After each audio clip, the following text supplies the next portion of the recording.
Oke, jadi teman-teman sekalian, inovasi digital tadi kita bisa definisikan sebagai proses penciptaan produk dan jasa yang baru yang dihasilkan dari penggunaan atau pemanfaatan teknologi digital dan teknologi informasi dalam konteks tertentu.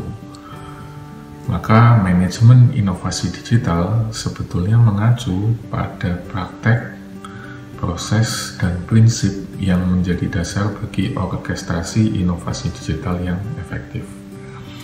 Nah, inovasi digital tadi melibatkan proses penciptaan informasi atau istilahnya generating bits of information dalam bentuk protokol, bahasa, dan lain sebagainya. Jadi kita tidak bicara tentang barang yang berwujud atau komponen fisik, melainkan bagaimana cara kita mendigitalisasikan produk atau jasa yang sudah ada dan menawarkan inovasi-inovasi yang baru.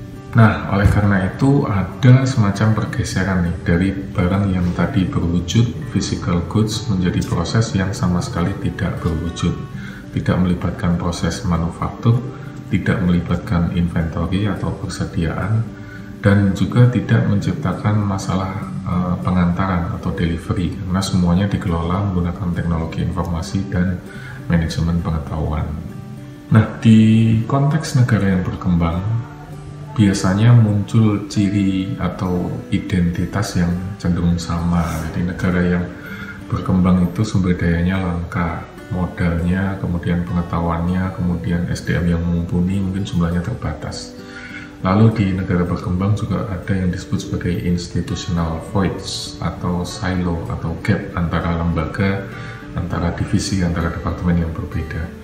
Kemudian di negara berkembang juga ada yang namanya deindustrialisasi. Nah, di konteks negara berkembang ini, inovasi digital sering dipandang sebagai alat untuk mencapai yang disebut sebagai technological leapfrogging atau shortcut untuk melompat jauh ke depan.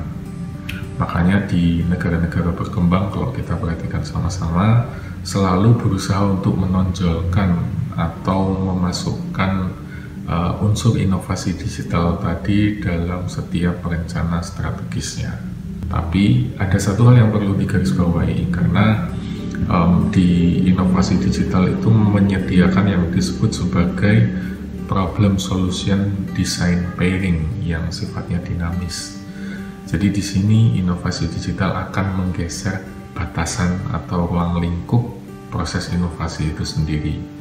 Sekarang inovasi menjadi jauh lebih terbuka, jauh lebih terdistribusi dan kolektif, juga bersifat heterogen. Akibatnya, teman-teman sekalian, proses ini akan melahirkan kompleksitas ya, karena tujuannya berbeda, motivasinya macam-macam, kapabilitasnya juga tidak seragam. Semua ini akan menciptakan dilema yang membingungkan. Jadi di satu sisi inovasi digital tadi menciptakan atau melahirkan persepsi yang kuat bahwa ini loh ada peluang baru yang menarik, sehingga membuat produk atau market yang selama ini sudah kita tekuni menjadi nggak relevan. Kemudian kita mulai perlahan-lahan meninggalkan, mengabaikan. Tapi di sisi yang lain, pengetahuan dan kapabilitas yang kita miliki saat ini sebetulnya mungkin belum mampu untuk bisa mewujudkan sepenuhnya atau mengejawantahkan seluruh peluang-peluang yang tadi kita bisa identifikasi. Inilah mengapa banyak sekali manajer atau pebisnis atau pembuat kebijakan yang maunya ingin go digital 4.0, serba revolusioner. Tapi ketika ditanya lebih dalam, mau gimana, apanya, kita mulai dari mana, bingung semuanya. Dan kalaupun kita tahu, kalaupun kita capable, kalaupun kita punya segala sumber daya yang memadai untuk melakukan itu semua, tetap saja ada dilema.